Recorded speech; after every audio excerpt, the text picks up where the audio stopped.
And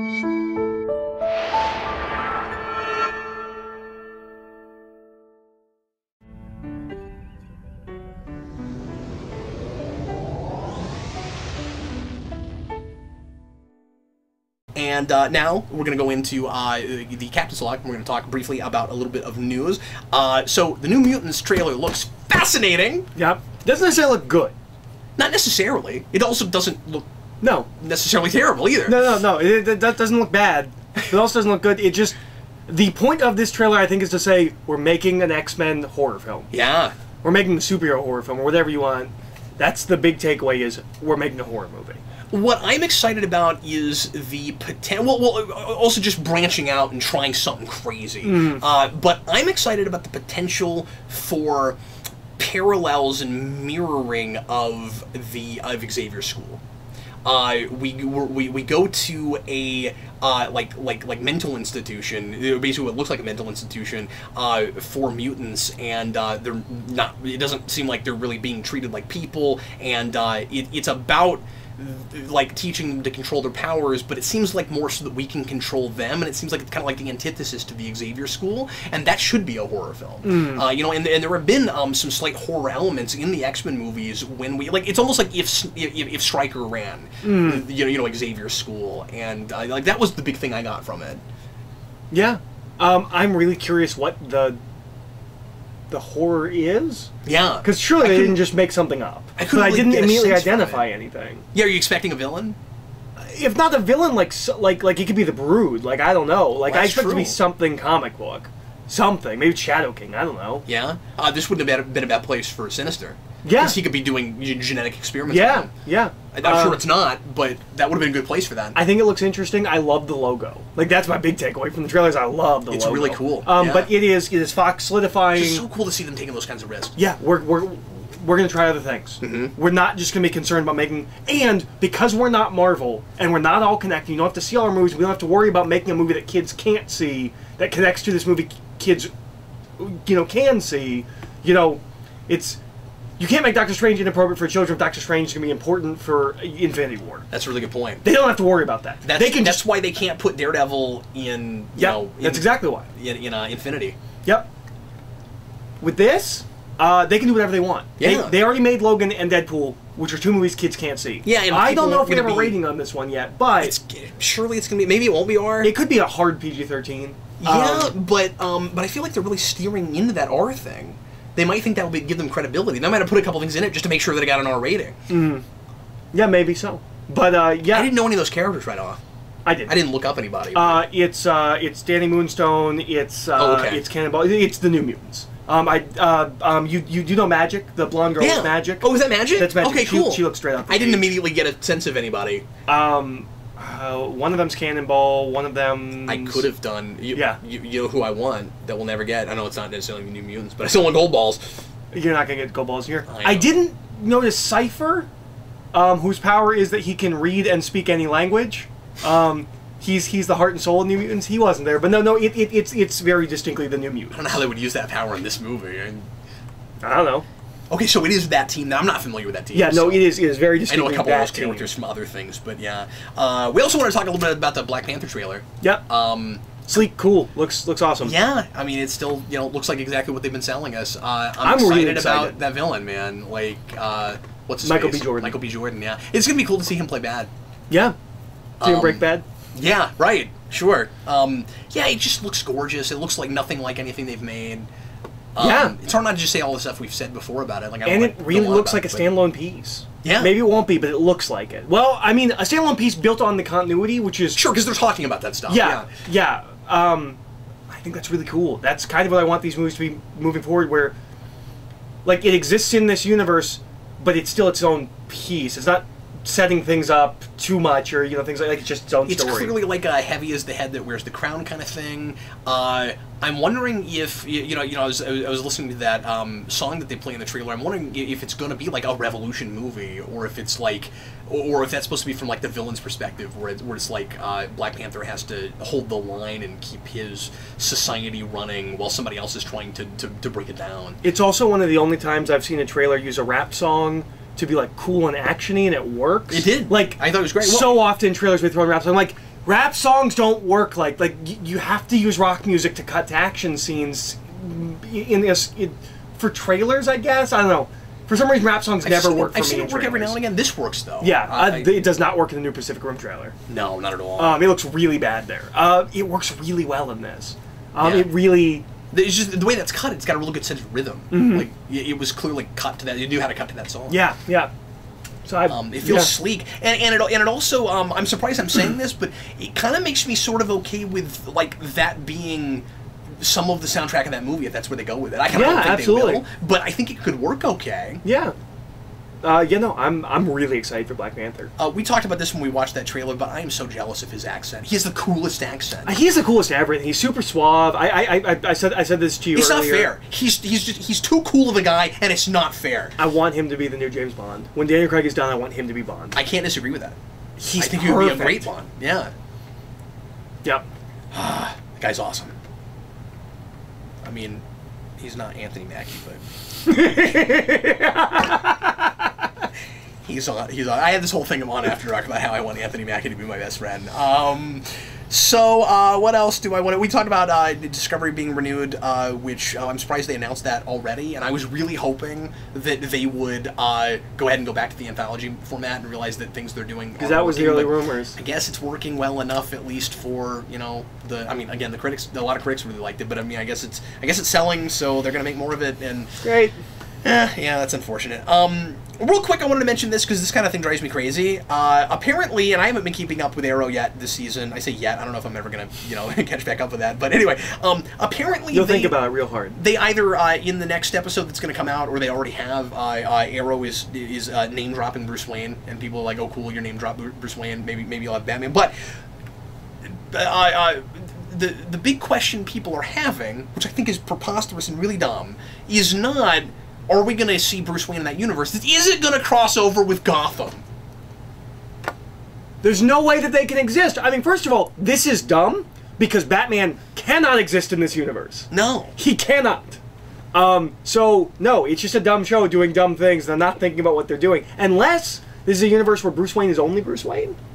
Yeah. And never became Batman. Because if Batman shows up, that's so dumb. But anyways... They'd be like all of a sudden Superman shows up and acting like he's always been there.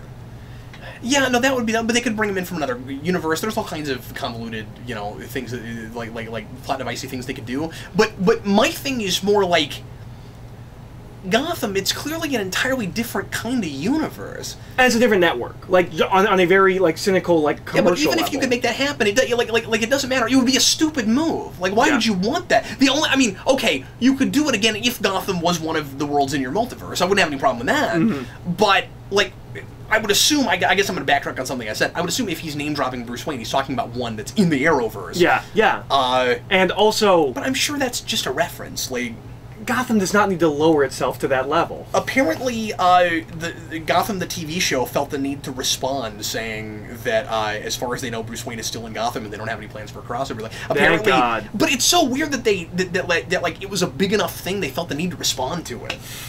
That surprised me. Also, was he talking about a 15-year-old Bruce Wayne? I don't know. I didn't see the scene, but okay. So, like I mentioned earlier, we are apparently going to get a 4-film Cable arc that begins with Deadpool 2. So that's weird. And Brolin is talking like he might not. I mean, I'm reading into this, but he's talking like he might not be in that movie as much as people are thinking, because he kind of came out and he was like, I'm not going to reveal how much I'm in this movie, and then he almost kind of, in a way, he almost came right out and said like he's not like the big co-star, he's all over that movie, because he's like, and then we'll kind of full-fledged see what Cable is all about when we get to X-Force, and that makes me think he might not be as much in that movie as people are expecting him to.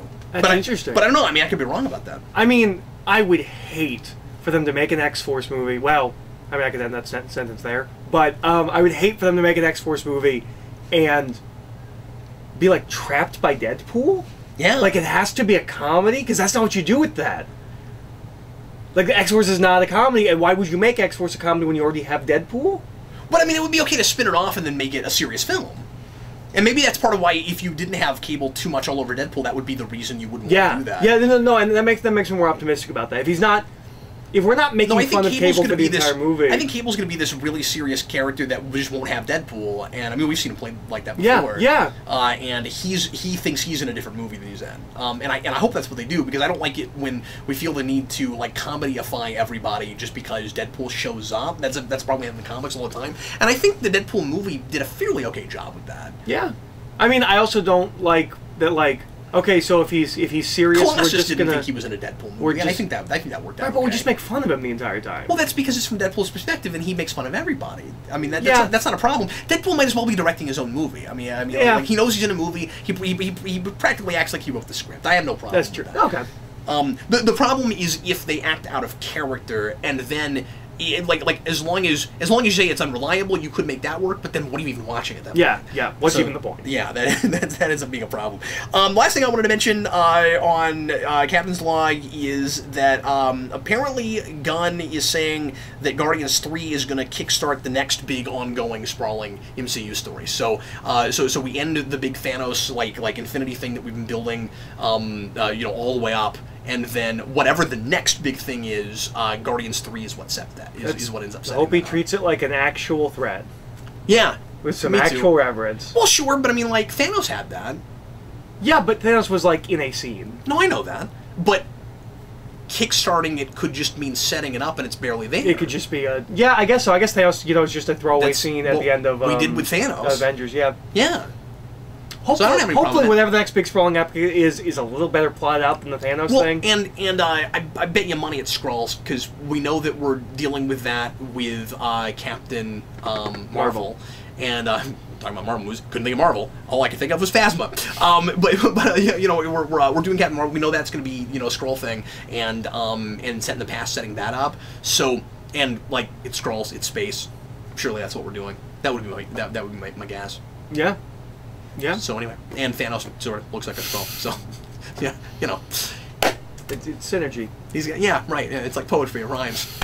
Anyway, so that's the new stuff. I'm also I do want to say I'm a little disappointed that the next big arc is also going to be a big cosmic thing. Yeah. It would have been nice to go somewhere different.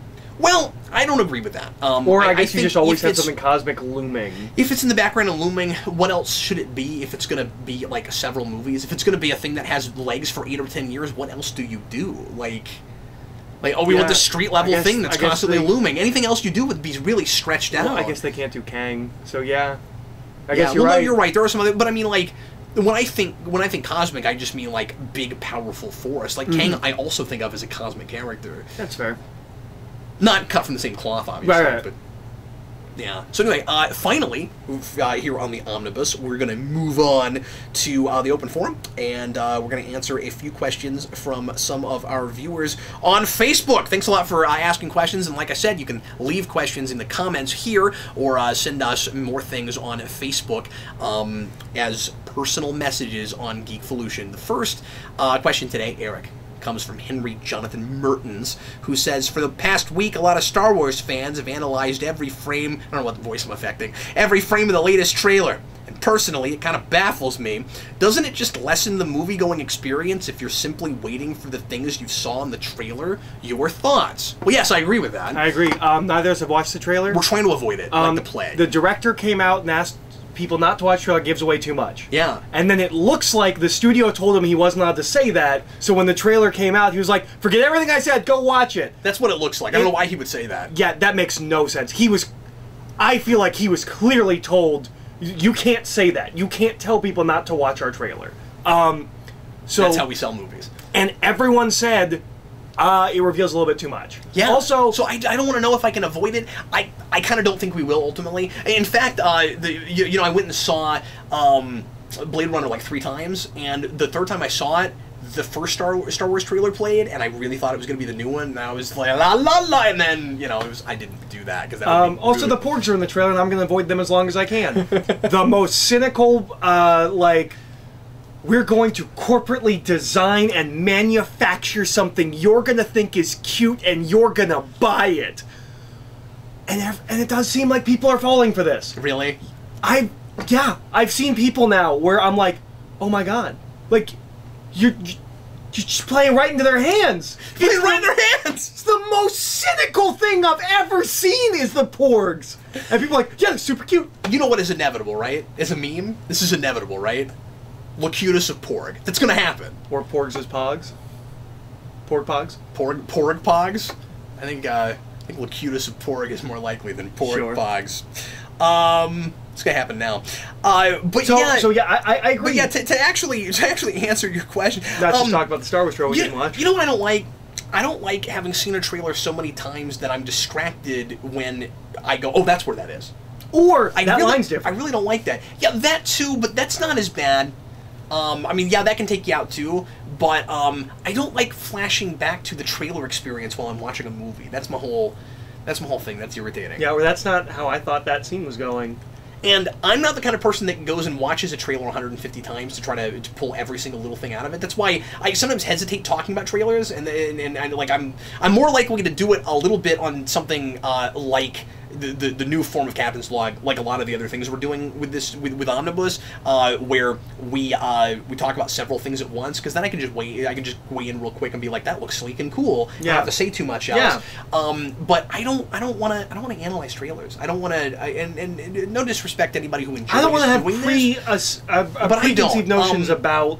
I mean, speculation can be really fun, but I don't know. It's a double-edged sword, because in order to speculate, you kind of need all the information that's there. So I get people pulling every little thing out, and so I guess in that way it can kind of be fun. But there's speculation, and then there's like trying to know every single thing that happens in the movie before you see it. That seems like a waste of time to me, and like it can kind of ruin the just cryogenically freeze yourself for a couple months and then come back and then watch the movie. And you get these preconceived notions where it's really difficult not to go see the movie and say, oh, that's not as cool as what I came up with and talked about for 5 hours. But again, I'm sympathetic because we've made speculation videos. Yeah. We enjoy doing that. But I don't want to know too much about the movie. I think it's more fun to speculate based on the 3 things you know. Yeah. Instead of the 150 things that you managed to pull out of a trailer. That maybe if they're there.